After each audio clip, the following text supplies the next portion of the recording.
Hey everybody, welcome back to the channel and more Birthright here as we continue on with the Anshe. It's been a minute since we've continued the series, but we're a little backed up on a lot of things. But today we're taking a look at one of the most famous or infamous ones, and that is the spider from the core box set. So, and really a thorn in the realm of, or thorn in the side of any realm that's in the southern coast area there of Birthright. So, and even some of the central states.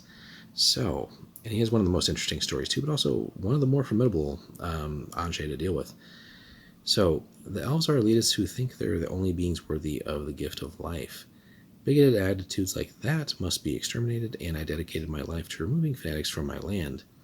I became a master of hunting and trapping the murderous elves, never allowing them to escape with their lives. The dark woods that became my home soon was called the Spiderfell. Like a spider's web, once you've entered, there's no escape, and I was henceforth nicknamed the Spider Lord. Though you may recognize me already, I am the Goblin King Tel Quasar. As the leader of the greatest army of goblins and gnolls to ever scar the earth, it is my responsibility to make their voices heard and never suppressed, and I've accomplished that, but at the expense of my body and my spirit. How many centuries ago it was, I know not, but I stood with the so-called forces of darkness at Daesmar, and I and my troops slew our share of nobler-than-thou elves and their comrades. The only time our forces faltered was when the world shattered about us with the deaths of the gods. Out of that destruction, I and a handful of my troops survived to return to our citadel and tend our wounds. Since that time, I've changed mightily. I think that the gods were pleased with my achievements, and they spared my life and my people, so I could continue exterminating the vicious elves. I soon discovered, following that awful day, that the death of the gods granted me great powers. I started using these abilities to bring my own people, goblins and gnolls, together into one house.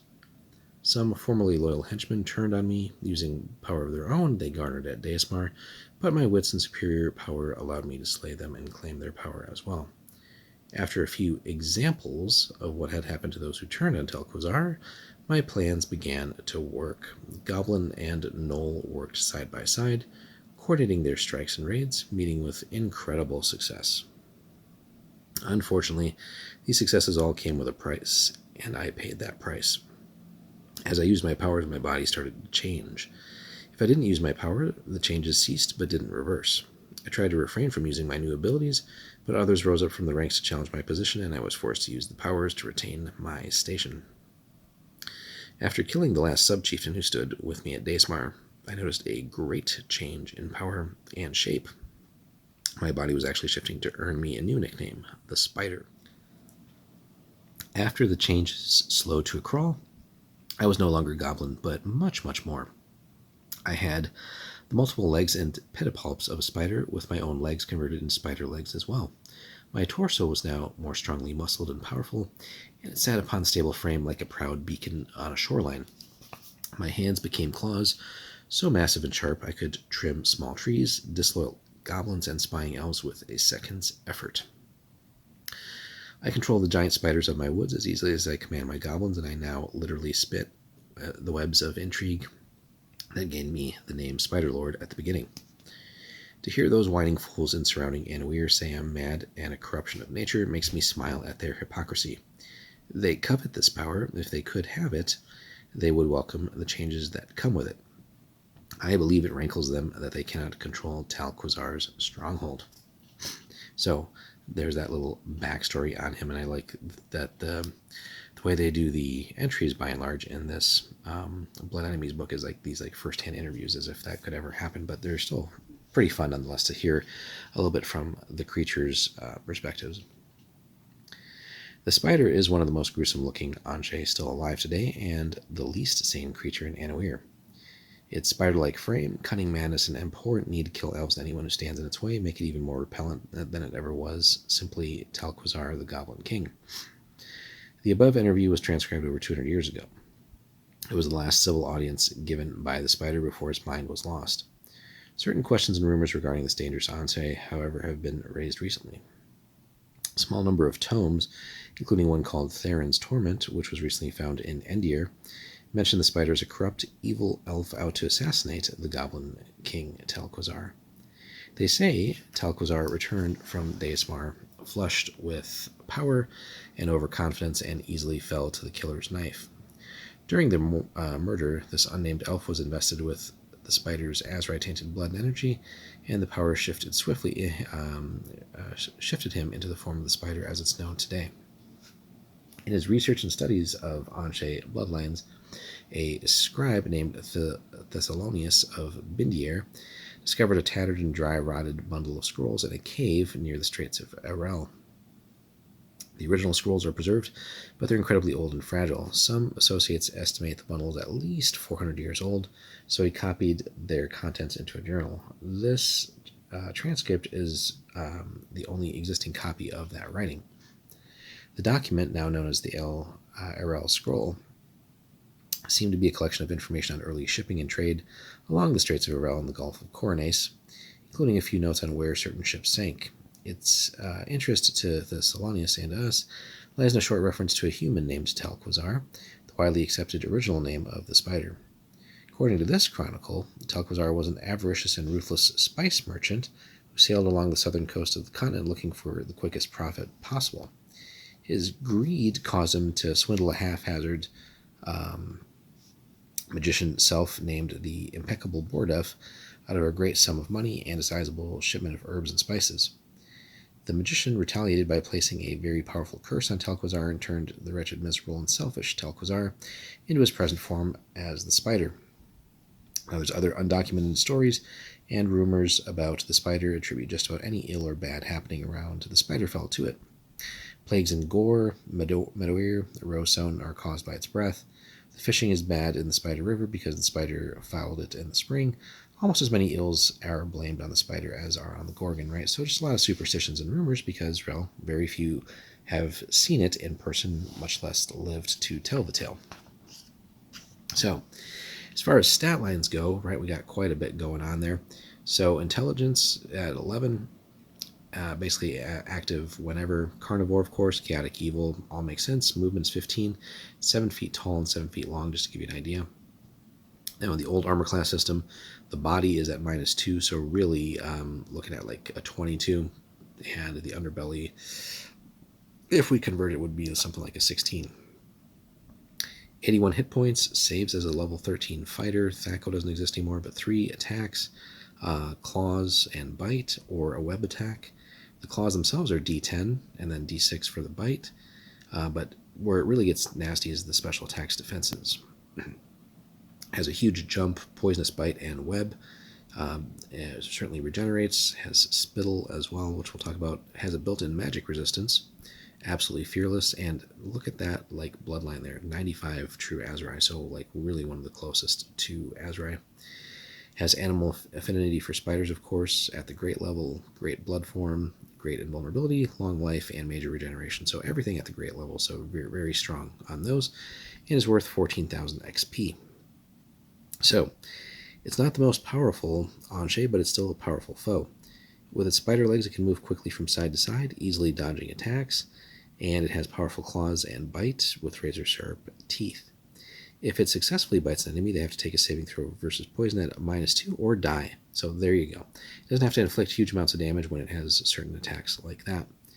Successful saves prevent death, but then the target still takes 20 points of damage, and really, how many times can you dodge that or survive that situation? It's also able to jump 30 feet up in the air, which is frightening. With a successful attack roll, it can land on a target up to 50 feet away and cause basically 3d6 points of like impact damage. This is usually not a combat tactic, but a maneuver for ambush or escape.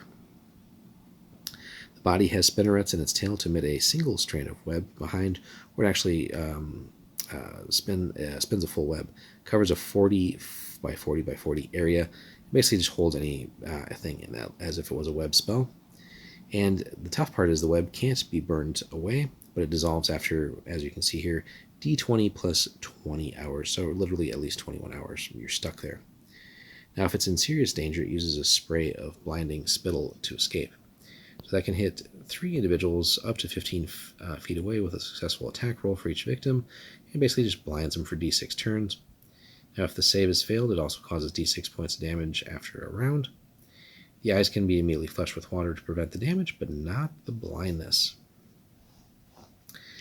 And then its blood abilities let it regenerate 1 hit point per round, even below -10.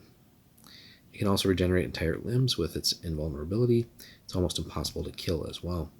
So it's said that the spider's death is ensured only by performing the following rituals. Reduce its body to scattered remnants and keep them separated. Use wood from a dryad's tree to burn the pieces of its body. And after a day of burning, extinguish the fire and generously sow the earth where ashes lie with salt, plowing all remains of the spider into now barren soil. Obviously, that's not likely to happen unless someone's able to destroy all the spider's followers, right? Hundreds of gnolls, goblins, thousands of normal and giant spiders who will aid their ruler, right? So even though he's not, again, top tier powerful like some of the Anche, though he has some nasty abilities, it's another one that just has a huge set of followers of all types, which you would really have to try and get through to have a chance, or at least somehow find a way to isolate it where it can't call upon aid. The realm we covered a long time ago, right? But obviously not available for PCs. But south of Gore, north of Daimed, has some regency generated, and basically gold accumulated doesn't generate gold. There's no economy, so to speak of, but just gold from people foolish enough to wander into the area. The spider's armies are feared by all the surrounding realms, and they pillage without cause or reason, and nobody knows where they'll strike next. Right, so it has armies of goblins and gnolls, so plenty of unit cards there, up to the DM's discretion, and then giant spiders of all kinds. But basically, and no one's 100% sure on the ability, but essentially a giant animal affinity ability for spiders. And really then also helps keep its more regular minions safe from said spiders too. So, as a quick rundown of what it's got, so it's got 50 Gnoll Raiders. It's got 100 Goblin Spider Riders. So we could say just, like not quite a unit of each. Although, and I don't remember if they actually make a unit card for that. They don't, so you'd probably have to make a custom one if you wanted an army card. But 100 giant spiders at least. And as I say here, so it's a special type of spider, which again would be in the old Monstrous Manual though, but nonetheless frightening amount of minions there. There's 2 goblins and gnolls stand with the spider at all times, taking orders from the insane Anche and translating the ranting into recognizable orders for the troops. So this assignment rotates among the spider's many minions, as I'm sure more often than not someone might displease him and get removed, and someone else would get promoted. Rumors from Gore talk of an elf assassin, Denon the Mutable, who has infiltrated the Spiderfell. Master magician, he can alter his shape to match his surroundings. He's apparently so good at hiding himself that rangers are unable to track him or discover his whereabouts.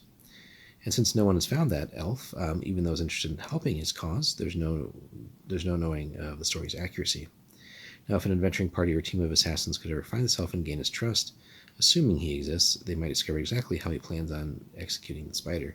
So that could be a tantalizing lure for players if they were to somehow start tracking down the whereabouts of that elf, which could lead to some dangerous excursions into the Spiderfell too. Now, the spider controls the Spiderfell, as we mentioned. It's just a giant forest, right, but dangerous and deadly, with all kinds of natural pitfalls, traps, bogs, quagmires, etc., but also, again, just all the actual spiders and stuff too. And really, it's not just that all these enemies are there, but they're easily controlled by the spider. So really, should you be discovered, it's going to be tough to escape. So the Spiderfell is a legacy to the spider's cunning, and that has survived this long with so many hostile realms around it, but no one really just wants to commit to removing it. So it exports nothing and it imports nothing, but basically just whatever its minions raid, right? Enemies, literally everyone around it. And special conditions. The web would hardly be seen as a city, let alone a domain capital in any other land in Annuir. But the settlement of goblins is the seat of the spider's power. So it's nestled among the trees at the center of the Spiderfell. The web is a collection of dwellings carved out of living trees themselves, with platforms and huts attached to the trees. These dwellings are connected from tree to tree by rope bridges. So, you have all of that. Now, again, The Spider's Test is one of the Birthright novels, which we've reviewed and covered separately. Check out our Patreon for that. Definitely a must-read. Tells the story of sort of the birth of the realm of Endir, and also how the spider was sort of kept at bay there. But just a fantastic read. Definitely mandatory if you're going to do anything in and around the Spiderfell, and a possible way of dealing with it. Now, the Player Secrets of Endir also has some great information on that, so another worthy pickup. But yeah, the spider is definitely one of the more fun entree and very iconic to the setting. Let us know in the comments, guys, if you've done anything with the spider in your campaigns, and if you managed to slay it. Hit us up in the comments, like and subscribe. And if you want to see videos like this early, head over to our Patreon, where we have plenty of Birthright content and other D&D content like this. Your support really helps the channel. Thanks for watching.